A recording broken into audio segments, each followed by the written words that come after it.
Okay, welcome to the May 13th, 2025 Seneca County IDA meeting. We have almost a full house here.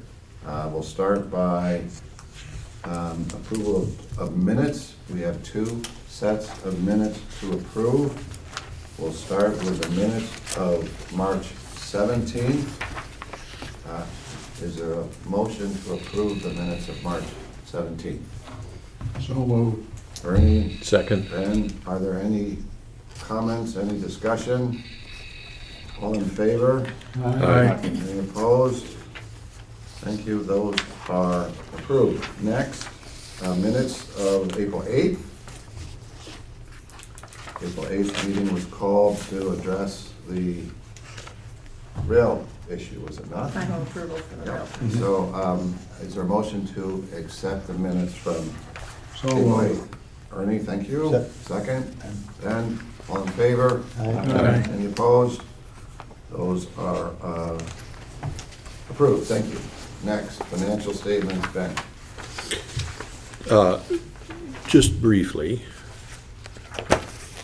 year-to-date, we have $3,794,696,000 in assets, total assets. And compared to last year, that's down $53,700.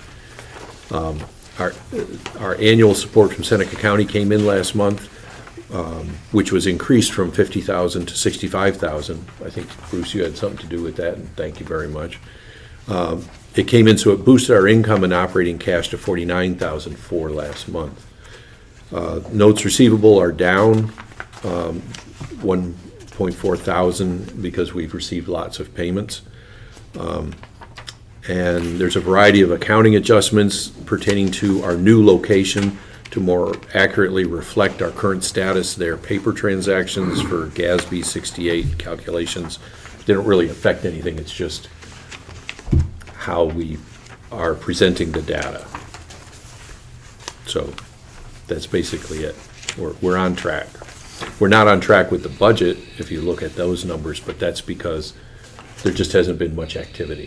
And we'll get to that Development later activity. in the meeting when Sarah talks about our long-term forecast. Any questions on the financial statements? Is there a motion to approve the financial statements? So moved. A second? Second.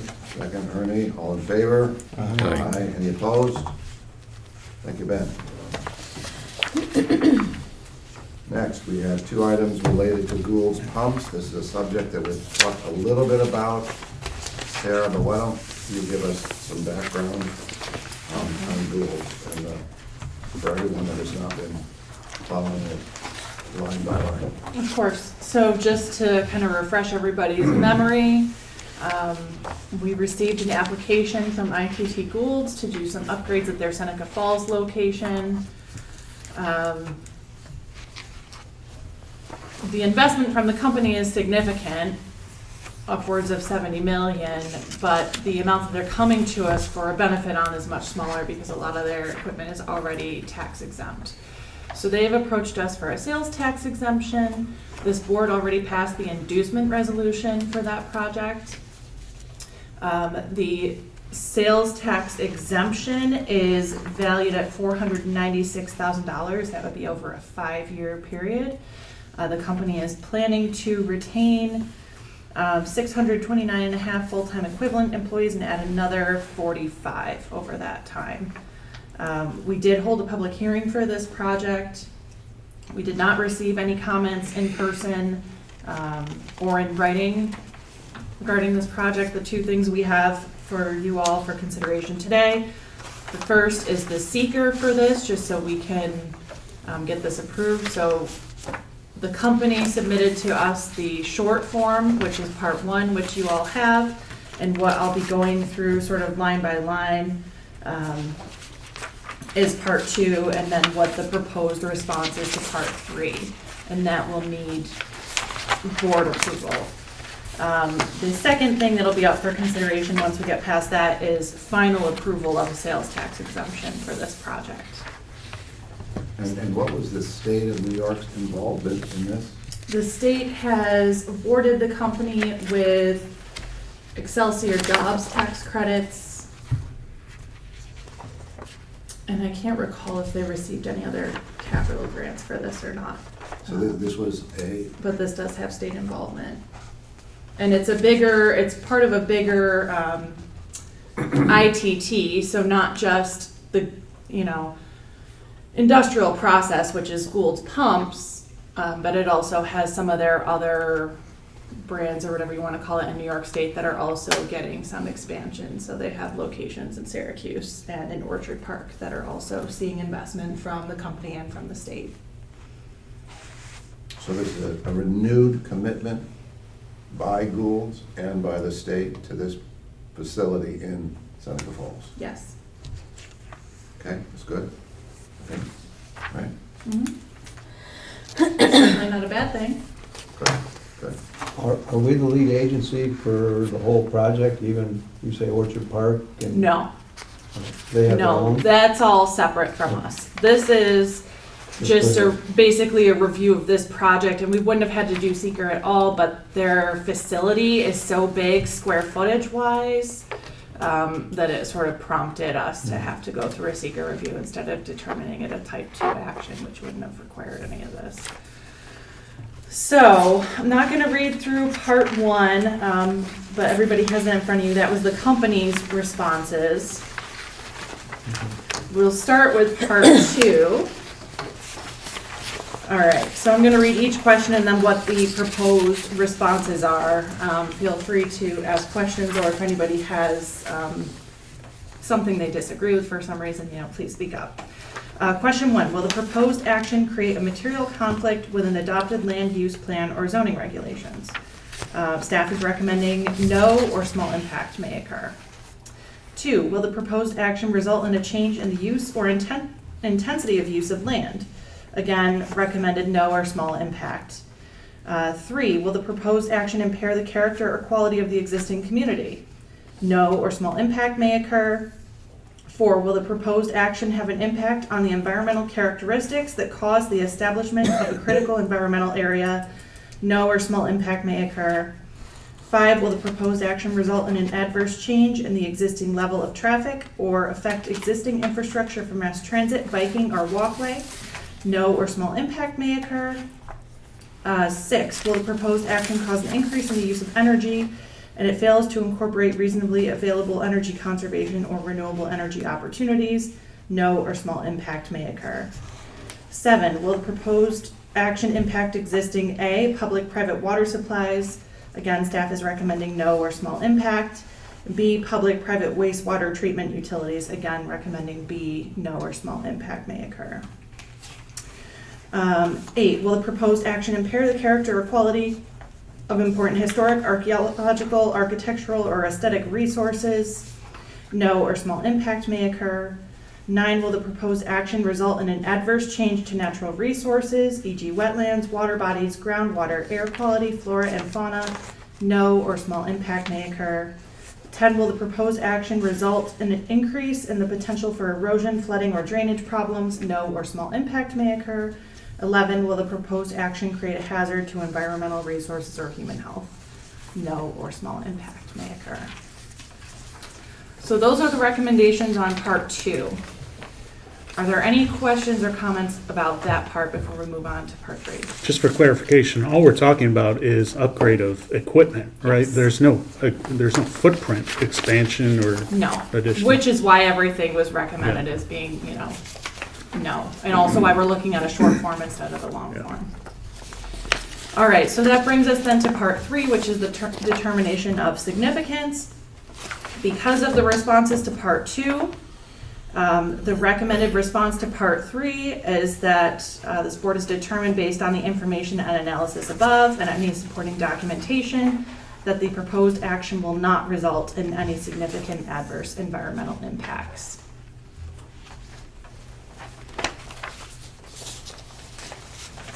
Questions on that? Then we will need Okay, there's a motion. A motion to approve the SEQRA review as presented. So moved. So, second. Then second, it's a roll call, I believe. Kelly? Mr. Brownell? Yeah. Ms. Capelli? Yes. Mr. Guthrie, Yes. Mr. Cure, Yes. Mr. Bruce Murray, Yes. Mr. Tom Murray, Yes. Mr. Shipley, Yes.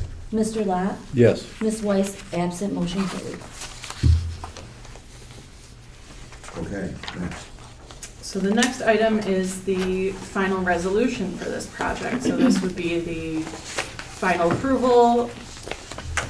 You know, with the board's blessing, we would move ahead with closing on this project. A motion on this, So moved. Ralph, any second? I'll second. Adam, Kelly, Mr. Brownell, Yes. Ms. Capelli, Yes. Mr. Guthrie, Yes. Mr. Cure, Yes. Mr. Bruce Murray, yes. Mr. Tom Murray, Yes. Mr. Shipley, Yes. Mr. Lot, Yes. Ms. Weiss, absent, motion carried. Okay, thank you. Next, our long-term forecast. So this was attached to the briefing memo. It should be on everybody's desk. The briefing memo, if you're looking for it, it looks like this.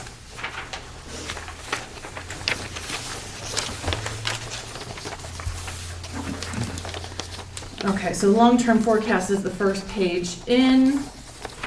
We do two different scenarios primarily with this. I'm gonna start with the first one,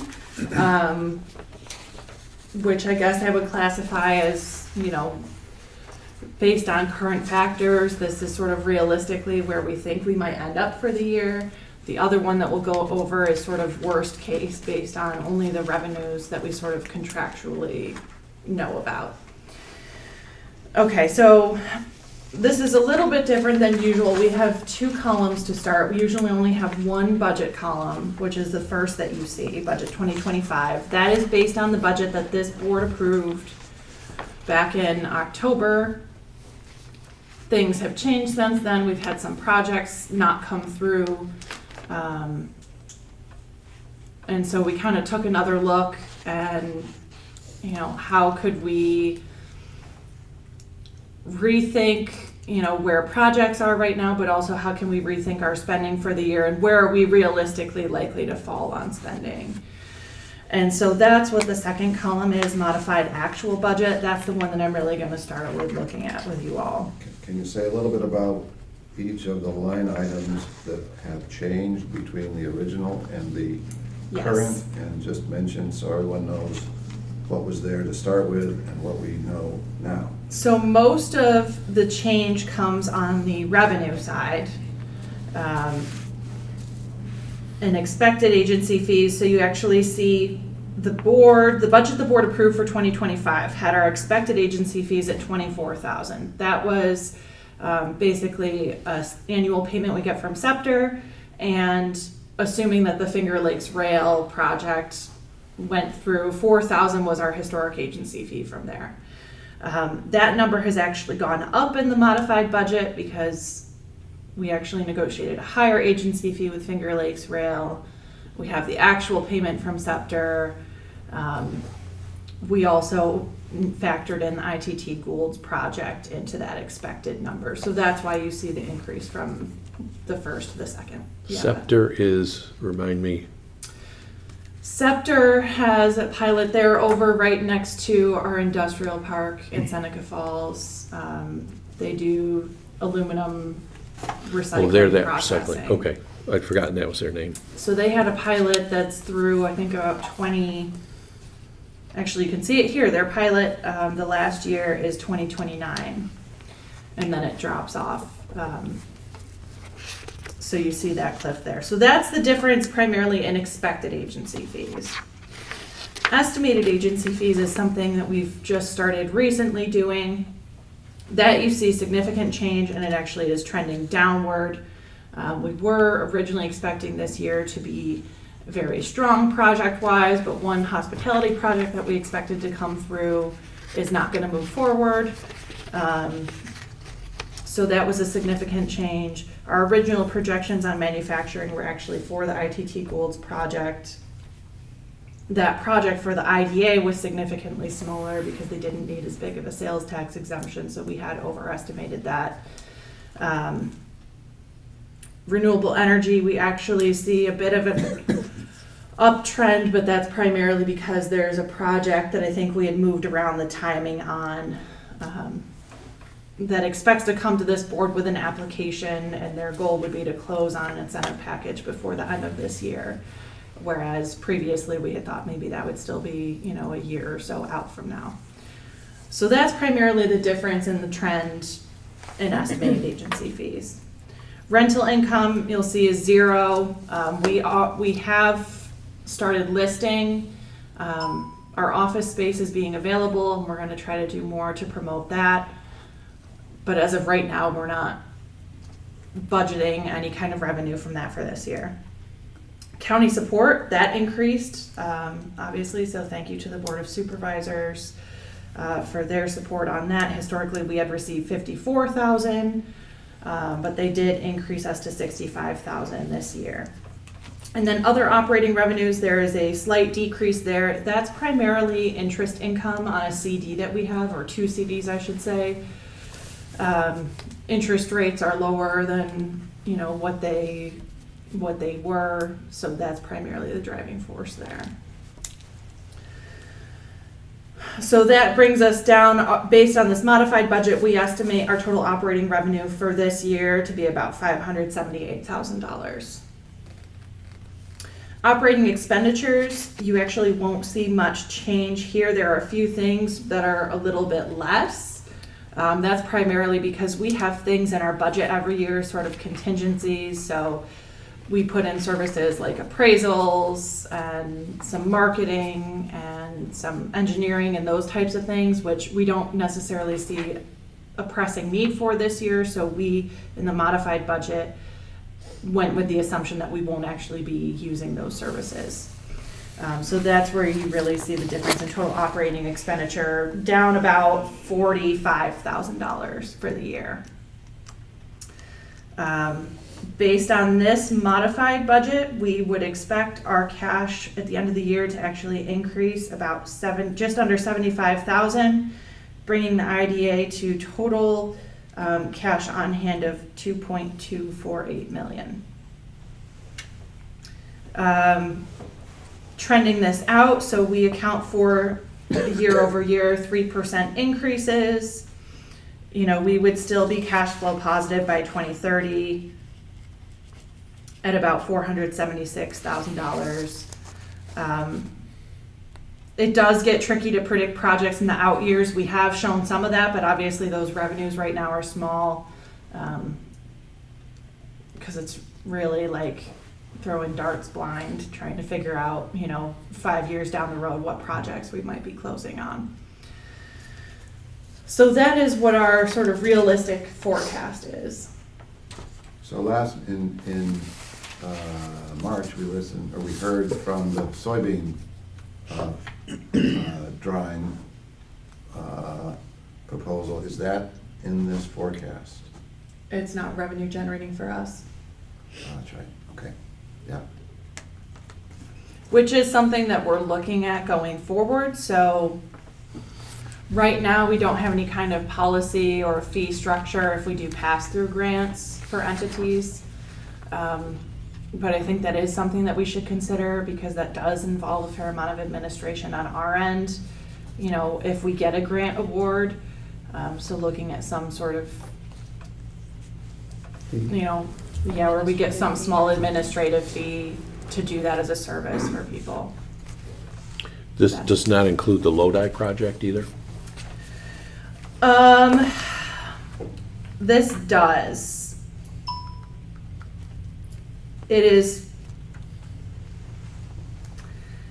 Didn't feel comfortable putting it in expected agency fee, even though traditionally we would, because we've closed on the project, because of how long some of these solar projects are hanging out, and there's a lot of uncertainty in the renewables market right now, because of changing federal policies on things, that we did account for it in the estimated agency fee section, not at full value. And that's partially because I haven't been able to get an update on that project from the developers. When I reached out, the developer was out of town. And we haven't heard anything recently from their council to indicate that they're, we thought they were ready to move forward with closing last year, but the longer it stays out there, kind of like Trilina, the more question marks I have, and didn't want to over project the likelihood that these things will actually come to pass. I think the last time I went by there's a for sale sign on the house. Yep, this is There- still again. Okay. I didn't know whether that would affect how things go forward. I think they've separated the That's- parcels. They separated out. them? Subdivided that. Okay. Yeah.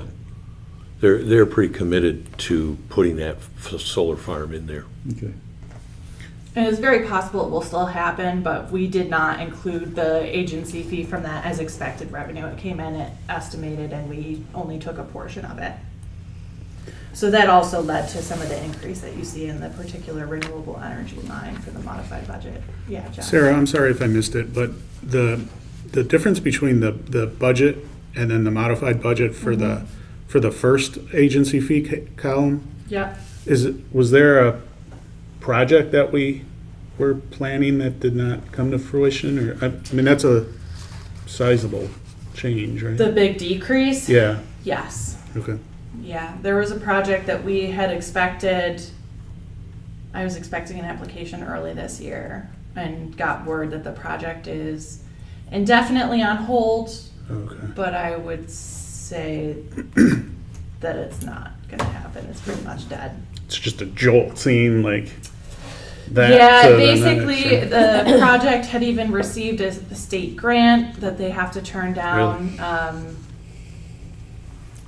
They couldn't ultimately get the equity investors committed with the economy right now. The problem was interest rates were still high, the cost of goods is still high, and there's so much uncertainty in the markets and so much volatility that nobody wanted to commit to a project when you can't put together a budget and know that your budget's still gonna be good in 6 months. I mean, we were talking about a potential $40 million project, so that was a huge hit for us.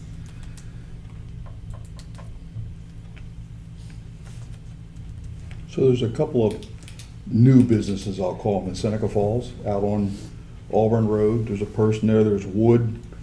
I don't know what it was exactly. It's by the church that went in. I don't even know what they do there, but there's always tractor trailers coming in, wood being unloaded. They go into the building, they build a new space in the back. It was a gas station or something at one time. Gars. Yeah, and then south of Seneca Falls, there, the old Stucks had a asphalt paving business. There's somebody there, and they put a new sign out in front of that the other day. My sons looked it up, said they make trigger guards for either crossbows or guns. But I don't know whether, they've never approached you, either one of those companies? Because, and I don't know the I'm names. so trying I to can't think tell you. of the one in Seneca Falls, I might. Is that Onyx? Could be, the one south of Seneca Falls is Yeah. called Onyx, yeah. Yeah. The one Yeah, south of seen the Seneca sign. Falls hasn't approached us, I know that. The other one that you're talking about, if it's the same company I'm thinking of, I believe they're a pallet Pallet. manufacturer of some Pallets or kind. boxes of some kind. I've seen them sitting there. They had reached out to us when they first moved in, and we talked through some options, and they weren't interested in doing anything with us. Just curious. I mean, there is growth happening in the area, Mm-hmm. and we just don't, they probably aren't applying for IDA funds to help with it, but. Yeah, I There is mean, we're growth. trying to double down on our business retention program, make sure we're getting out there. We have had some success, some of our recent visits, there are companies that are wanting to, move forward, maybe by next year with some projects. The trick always becomes like, how big are they, and does it make sense for them to go through all the rigmarole that's associated with coming to the IDA for incentives. But there are a few, positive things on the horizon. But on the high note, let's look at the worst case forecast. How about that? I know. I know. Well, we're talking about good things, and now we're going to talk about bad things. Okay, so I'll be a little more brief on this. The worst case forecast is just to sort of show again the revenue that we contractually right now know is going to come in. So this does not include, like the previous one, those estimated agency fees. This is purely what we expect. So this one, our total agency fees would be, again, 87,000, 65 from the county. Our total operating revenue in the modified budget scenario would be 185,000, which would bring us to a cash loss this year of 286,000. And we would see under this potential scenario,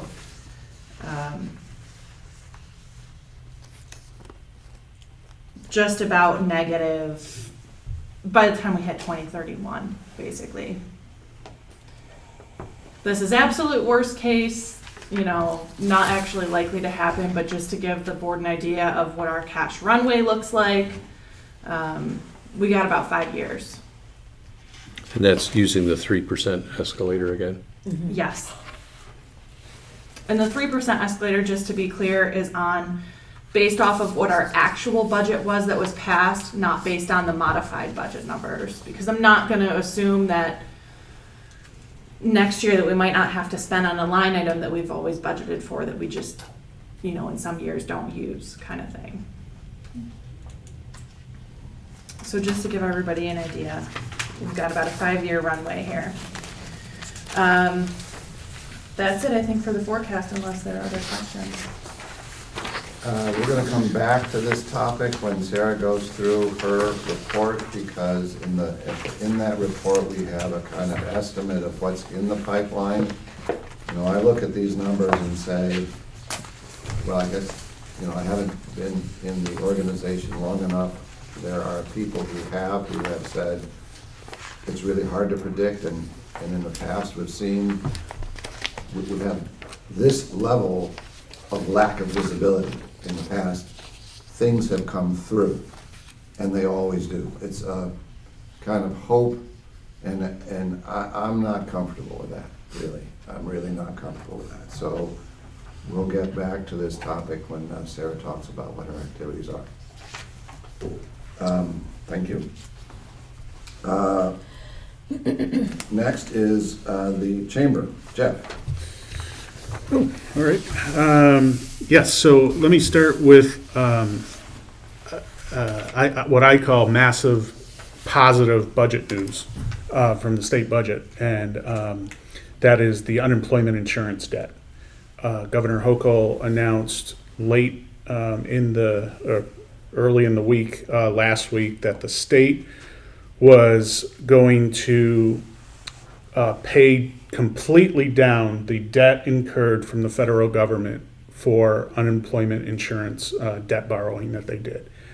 Was a reversal, of course, because she had previously come out and said, basically, synthesizing, wasn't my watch that this debt was incurred, and we're going to pay off the interest payments. So this was pandemic debt. Pandemic debt. During COVID, the state borrowed approximately $7 billion from the federal government. And then if you not unlike any other state in the country, but then when the federal government relayed the COVID pandemic funds, whatever they were called, to just about every state, every state got COVID relief money. All but 2 states used their COVID relief money to pay down the debt that they had just incurred for the unemployment insurance funds. And New York was one of the 2 that did not. And it was something that business groups across the state railed on every single year. We sent letters. The Seneca County Chamber is one of the 60 or so business groups that had this issue as a top talking point for the last 5 years. And every year it was summarily dismissed and just pushed down the road. So when the state borrowed the money, it automatically threw our state into the highest rate of interest in the country. And effectively, every business entity that has payroll across the state was paying the highest rate in the nation, and it was basically on the small businesses well, businesses, but primarily small businesses, to pay for this.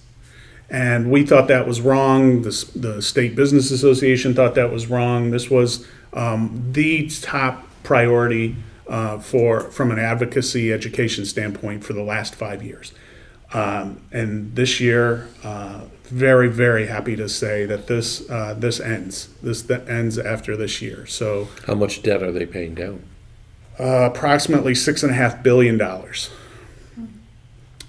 So that is really positive news from this year's state budget. I do not necessarily share the opinion every year that there is good news in the state budget. This year, I will say there was very good news in the state budget. Obviously, there are some other things too. That's a main one. And the Seneca County Chamber, our community's Chamber of Commerce, was part of the effort to help educate to get that course corrected.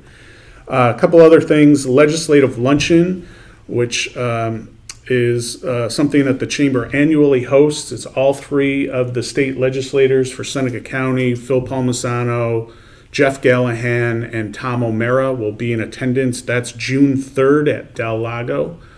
Certainly would like to invite all of you there if that's something that you would be interested in attending. It's always a good time. It's 12:30 to 1:30.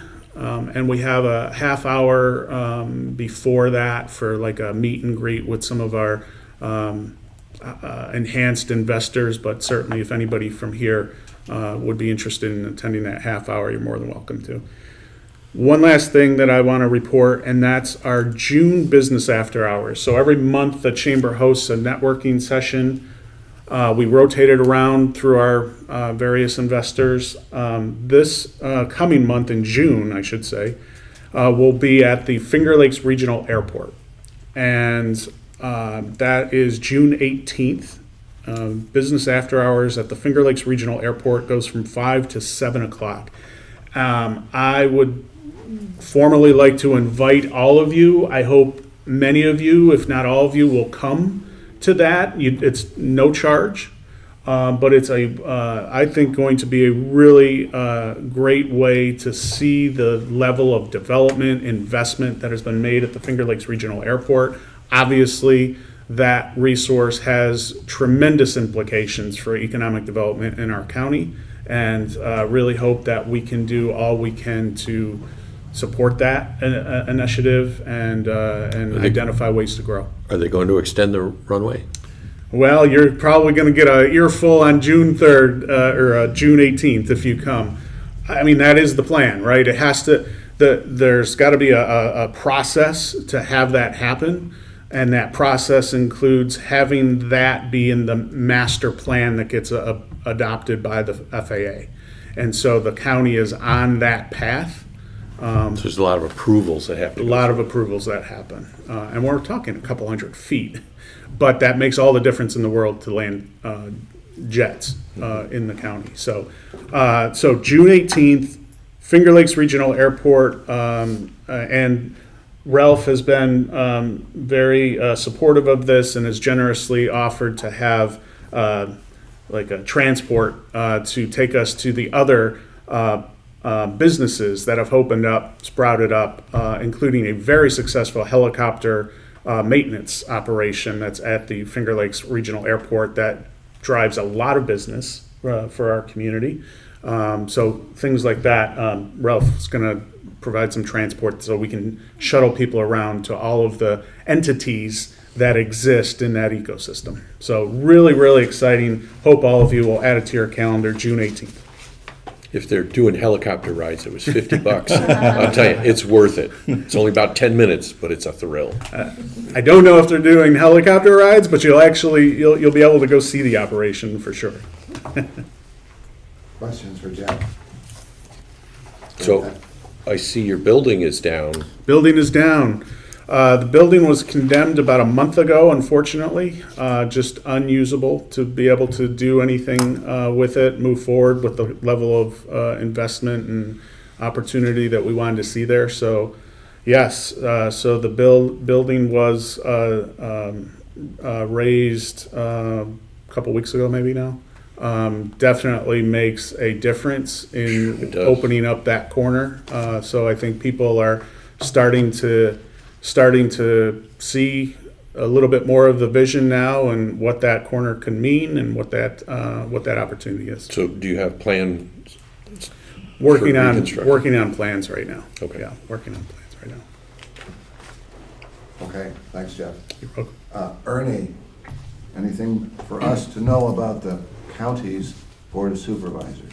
Well, tonight we're gonna be working on health agreements and budget adjustments and contracts, and if you looked at this Finger Lakes News this morning, we're all flat, and Kyle Barnhart was making motions tonight, they're not even on the board anymore, so. Somebody fouled up. We're not gonna be there. So that's about it. Other business is normal. Can't believe everything you read in the newspaper. You sure can. Okay, thanks, Ernie. Sarah, over to you.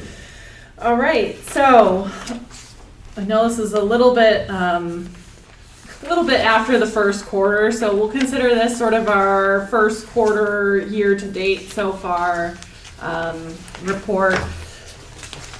There have been, I guess there are a lot of updates, not just purely IDA updates that we wanted to share with everybody. SBDC has been coming and doing in-person business counseling hours here out of this location. They're here twice a month on Mondays. Yeah, Ben. Can you tell me again what SBDC stands Small for? Business Development Center. Okay, thanks. Yes. So they offer free, confidential counseling and business support services. They've been doing that second and fourth Monday of the month, and they are also planning to host again this year. They did the first one here last year. Their Fast Track to Small Business program. Yeah. How many people come, how many businesses come to get the services? That is a great question.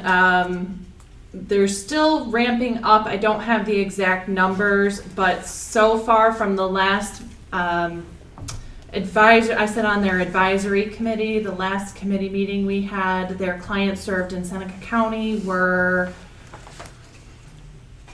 I think, about 27 so far year to date. Great. Can I just add on Yeah. that, Sarah? They just gave every year they do a small business of the year for all of the counties that they serve, and they just gave the Seneca County one away last week, and it went to Elements on Van Cleef and Temperance, the speakeasy that's over in Seneca Falls. They're one of their clients. Oh, great. Because I remember being in that position of trying to start a small business and just having not a clue. And it's a really valuable service. Yeah, so we're very glad to have them here, still hoping that we can maybe find ways to let more people know that they're, coming to the county and offering some in-person hours available locally.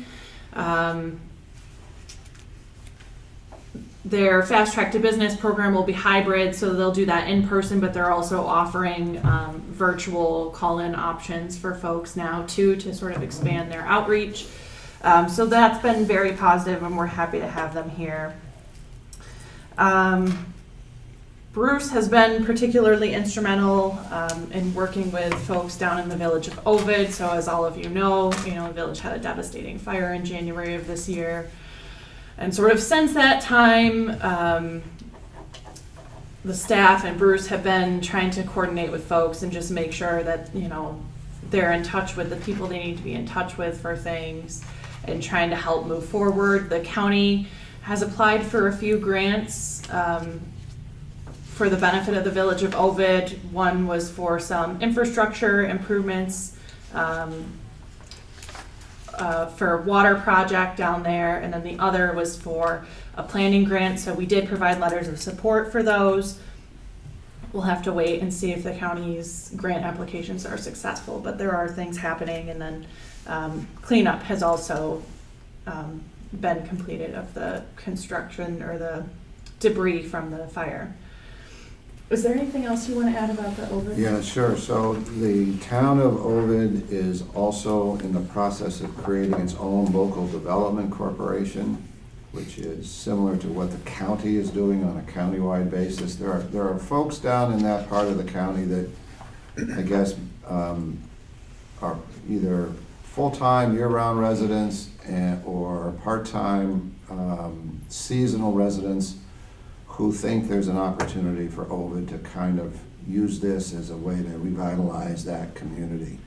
And so I think right at the moment, the town board is issuing or advertising for applications for anyone who wishes to serve on a 7-member LDC, Local Development Corporation Board. If anyone wants to be on another board, now's your chance. But yeah, so I think there's some momentum there, and it'll be interesting to see how that proceeds. The county is being very supportive, particularly with a planning grant, and nothing's easy, but I think there's something going to end up being built there one way or another, reconstructed. The current owners don't have the money to replace what burned down, so there's got to be a development program that may include a private developer along with some local people too. We'll see.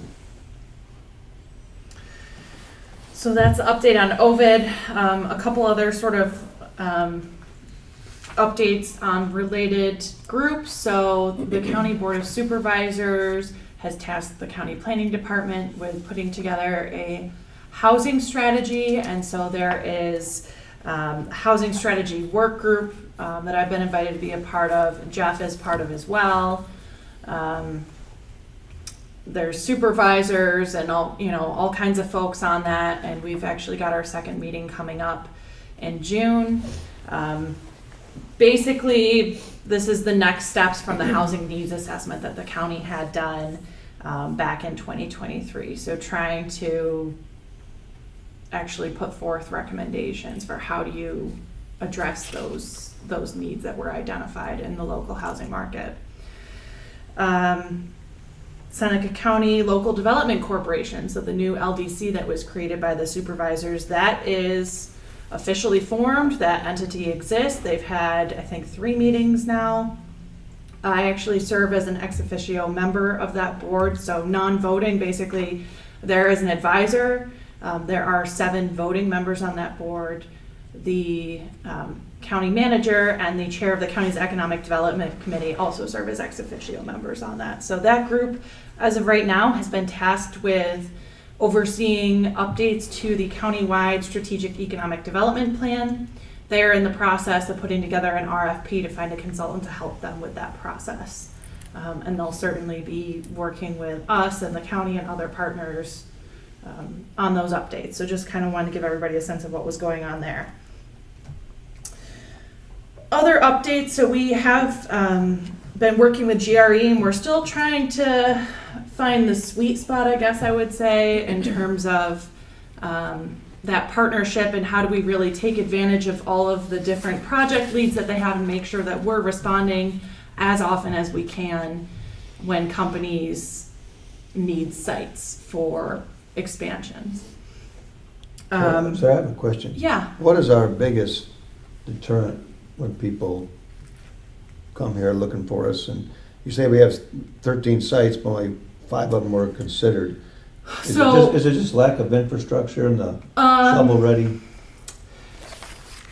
It really depends. So we've received 13 site search requests, being like 13, they send them out to us as email blasts. So we've, since the beginning of the year, had 13 requests from them for companies for different sites.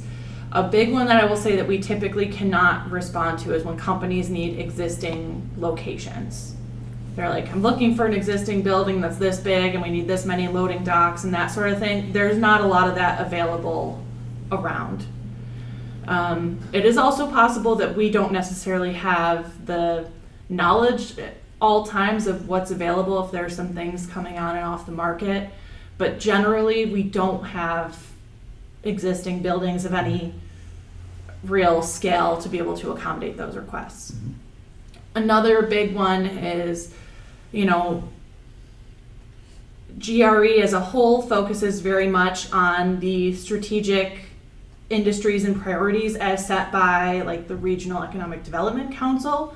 And given that we're part of the Finger Lakes Regional Economic Development Council, that means that Rochester is in our region, and a big focus in Rochester is optics, photonics, imaging, and laser. We don't necessarily in Seneca County have a competitive advantage when it comes to attracting those types of companies. Because we don't sort of have the ecosystem here for it like they do right around the city. So companies in that space are tending to look for very specific things that they're more likely to find near the metro areas. We have a lot better shot of responding to like food and beverage requests, that kind of thing, but mostly the sites that we're submitting right now are greenfield spaces. And occasionally the Army Depot when there's the oddball project out there. I was talking to some people from Syracuse, and they were saying that Micron is still going ahead. And I was wondering, are we getting any requests from companies that want to be suppliers to Micron? Are we connected to the Syracuse, like the same way we are with GRE? Yes, although we're not technically part of their region. So Well, we're right in the middle. I aren't know we? we are.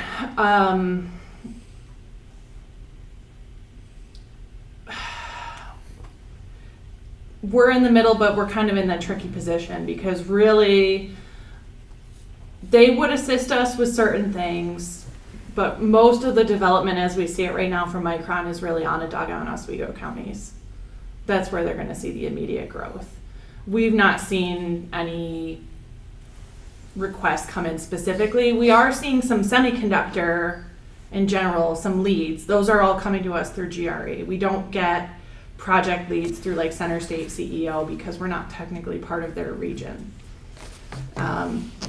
We have relationships there, but they're more personal. I used to work at Center State. That's what I was just kind of hoping. Little back We're channel. trying to tap into those for some of our very specific needs, but that's not really a channel for us for just general project leads. That would be like we would go to them for specific assistance or requests if we're doing something with Willard or Ovid, or if we have a particular project or need that we're trying to fill in the community. They're not going to necessarily step outside of their jurisdictional bounds and risk. Some of these groups get territorial. They're not going to cause friction with GRE, who are their partners across the state, by kind of moving in on the county, if that makes sense. Do you think that's frustrating, Ben? From a transportation standpoint, Seneca County is in the Rochester planning region, but the Syracuse implementation region. Ooh. And it has caused problems in the past. So as Sarah mentioned, we got together to try to get a better handle on how to improve the ability for us to actually be considered seriously when something comes through Greater Rochester Enterprise. And so it's not an area I particularly have focused on, but the question is, the question I have is, they're the hub. All these inquiries come in. A lot of times they're anonymous. They might say, we're looking for a building of 500,000 square feet with water and sewer and electric. They may not say who they are. They may not say what their timetable is. They may not say just how many employees. It's very kind of murky. They're shopping. They don't want to tip their hand to their competitors. They don't want mouths to be wagging. So what we see is a very, very small snapshot of what that entity might be. And at the moment, I don't understand, what it is that leads the people at Greater Rochester Enterprise to send something our way. Anything that looks promising, they're gonna keep right where they want it, I have to believe. And so I think if you look at our long-term forecast and you look at all the ways we may be able to influence that, I think we can, I have to believe that there's a better relationship we can form with Greater Rochester Enterprise so that we're not just sort of, Loose fruit, what, loose fruit, Yes. hanging out there on the vine. yeah, and I think among the initiatives we can focus on is to get a better sense of what realistically is coming our way from them, how we could actually improve our ability to get more and better, more solid leads. Because these are leads, but we don't really have a way of working on them. We really don't. Or find our competitive advantage, Or right? find our If you're saying competitive advantage all we're not the really way. Yeah, positioned for it's- photonics or whatnot, what are we better positioned for that we Yeah, can so us, position to We've GRE? got one guy, Jim Armstrong, out there kind of calling on people. We've got 3 people in this office. I don't think that's enough arms and legs really yet. So we can, by improving the communication stream at least with GRE, we might be able to see some improvement in this pipeline thing, because it's not good right now. We're also, Is there any way we could get into the Syracuse area? Well, this is, Okay. I think there, again, I think Sarah's comments about there being kind of, they want to respect each other's lines. The guys from Syracuse, folks from Rochester, they know, they're competitors, they're competing, quite honestly. And we can try, sure, certainly, I mean, we're just kind of in the middle, so yeah, we're yeah. sitting here, Well, we're, but, and they should be giving some to us because Yes, we can work that too.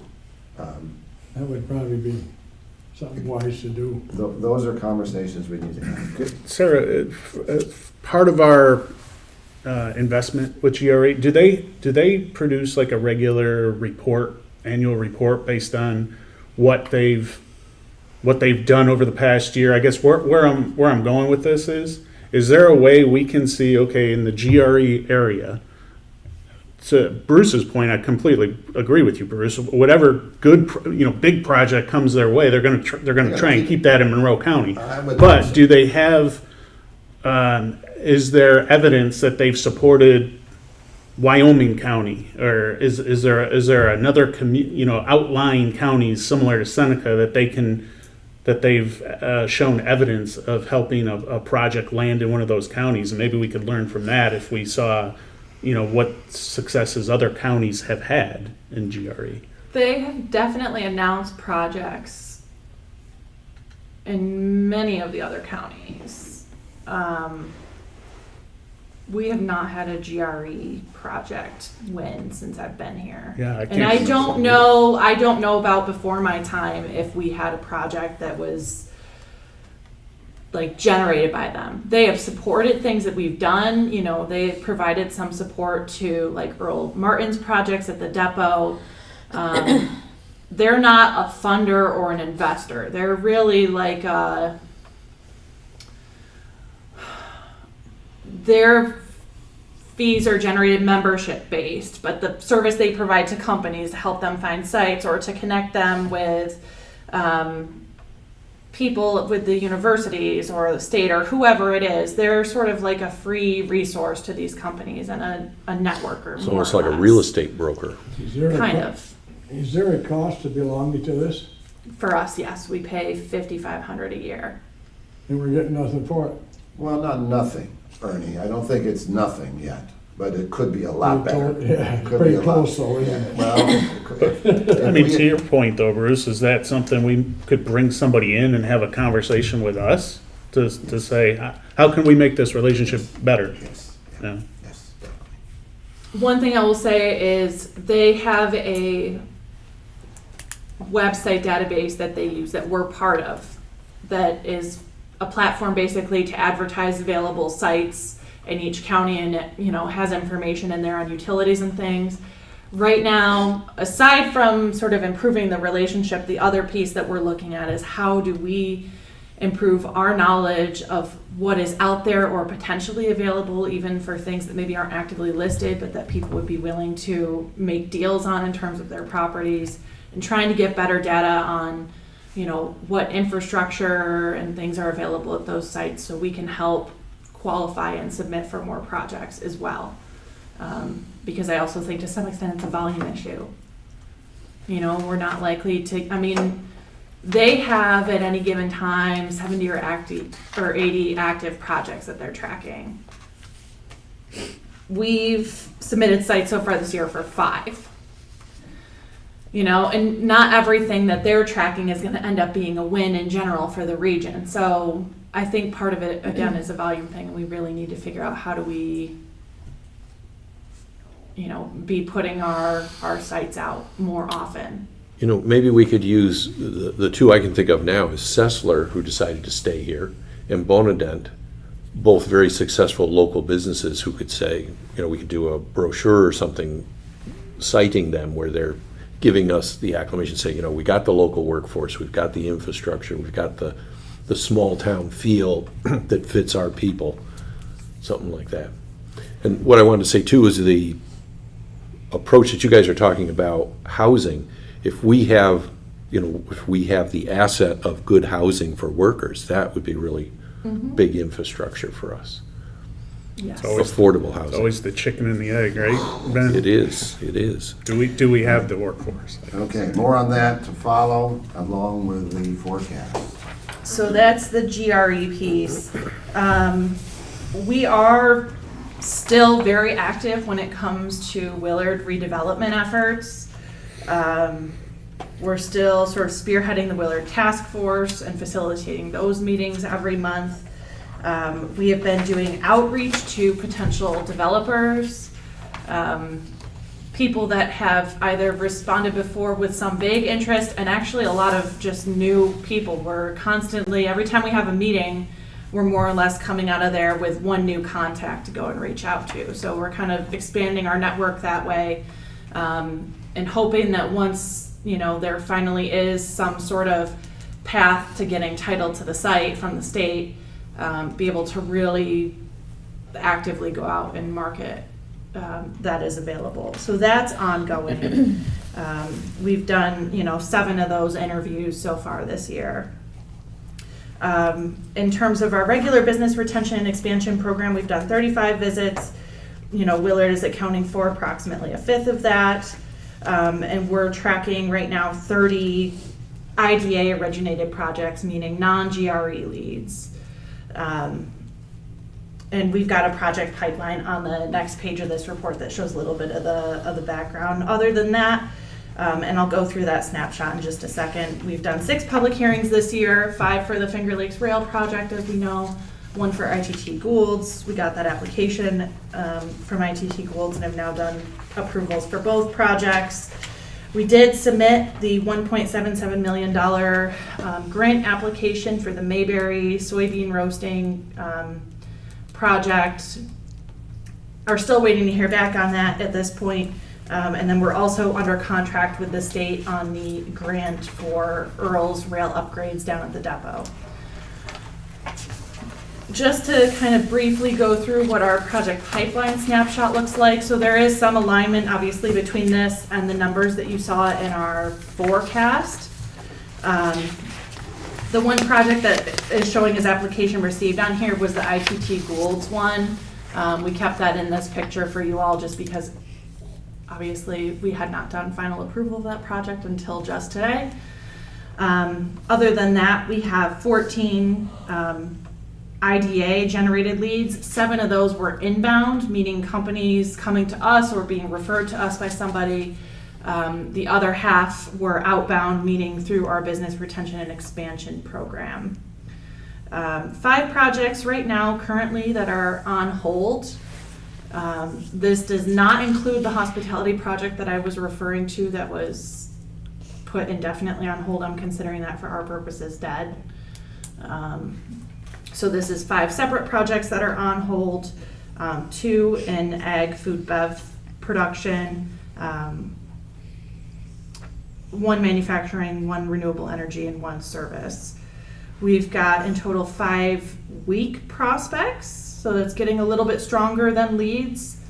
4 average prospects and 1 strong prospect. The strong prospect is a renewable energy project that is the one that I expect an application on at the end of this year. But we did not want to put it at this point as a waiting application because there's still a lot of time between now and late summer, early fall. So that's just to kind of give you an idea of where we are right now. Questions? One quick question.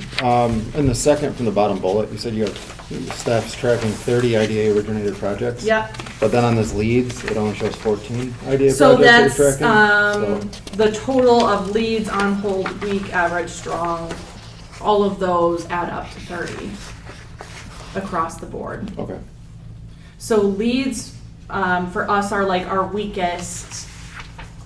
That's how we Right. classify like our weakest project sort of Okay. thing. Like basically it's an idea, and then it kind of goes up from there. So 30 includes all of those. Other questions?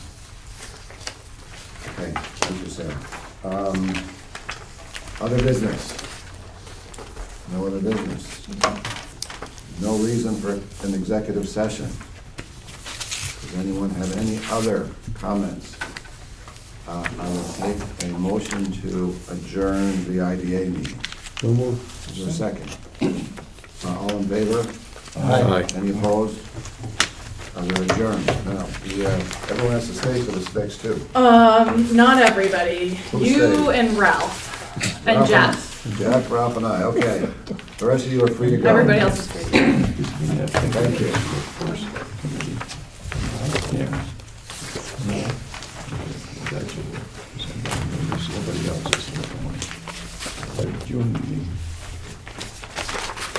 Yeah, I couldn't remember.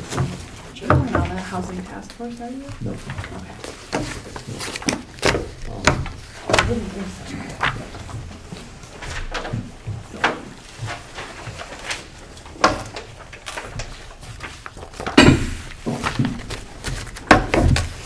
Move it quick, Ralph. Okay. See you guys later. Yeah, so planting's waiting, right? Oh, jeez, only we'll talk about it. Okay. See you. Watch that, gentlemen. Yep. Very much stuff to see how far. Okay, I'd like to call the EDC meeting to order. First item on the agenda is the election of officers. That is us. Yeah, you have to vote for yourself. All right, so I'm gonna abstain. All right, okay, is there a motion to elect the officers as identified on the list? Myself as the chair, Jeff is the vice chair, and Ralph is the treasurer and secretary. I'll make that motion, or Yes. whatever it Yeah, takes. so I guess it's A second or whatever. I'll second it. And a vote by voice vote. Kelly? Yes. Oh, Want to do a roll call? Oh, I'm sorry, Oh. I'm sorry, yeah. All in favor of placing us in charge of this organization, say aye. Aye. Aye. Any opposed? Oh, thank you. All right, minutes.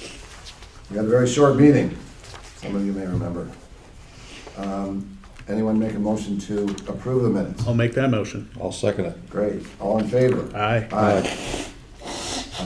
We have some resolutions. We've made no changes to the existing resolutions, I don't think.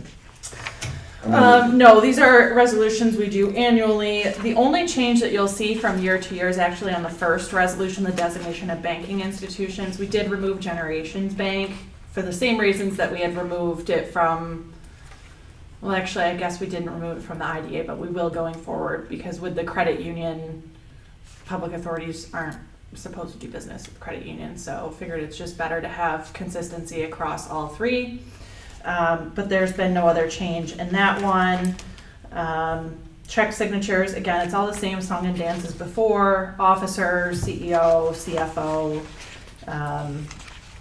designating Help and Law Firm as our law firm, Mengel, Metzger and Barr is our auditor, Bob Kernan is CFO on the EDC, and myself as CEO. So that's what you have in front of you for resolutions. Okay, can we approve all of these as a group? Yes. So I'd like a motion to approve all of these as a group. So moved. Second. Thank you. Kelly, this is a roll call. Mr. Murray? Yes. Mr. Latt? Yes. Mr. Shipley? Yes. Motion carried. Okay, thank you. we have disclosure forms. One thing I'll say about this EDC, I know that I wasn't around for the original formation. We keep this alive. That, you know, there's still, between Ovid, between Willard, there may be some real reason for these things to exist, so we're just keeping them on life support here. We have to fill out the board disclosure forms. Other business, no executive session. I'll take a motion to adjourn. So moved. Second. All in favor? Aye. Thank you. Now, it's just Ralph, you and I think, for the next one. Yeah.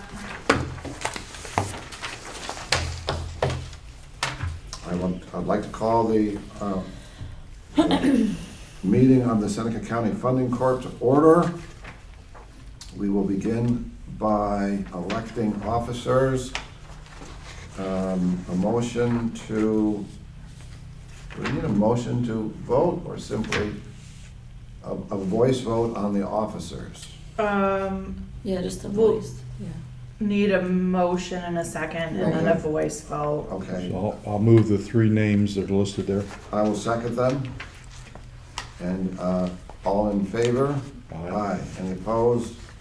None. We are now office official. The committee assignments you'll see on the same page in the packet. Doesn't need a vote, I take it. The minutes of, motion to approve the minutes, So moved. second. All in favor? Aye. Any opposed? That is approved. And now, Funding Corp resolutions, any changes? These are also more or less the same as the ones we just did for the EDC. The only difference is because Bob Kernan is a board member of the Funding Corp. I serve jointly as CEO and CFO of the Funding Corp. So that's the only difference between the two organizations. Okay, so we would entertain a motion to approve the resolutions. So moved. Second, and we have a roll call. Mr. Murray? Yes. Mr. Lot? Yes. Mr. Kernan, absent, motion carried. Okay, we have disclosure forms, other business. Nope. No executive session. I'll move that we adjourn the meeting. I'll second it. All in favor? Aye. Aye. We are adjourned. Thanks, Bob. Thank you guys for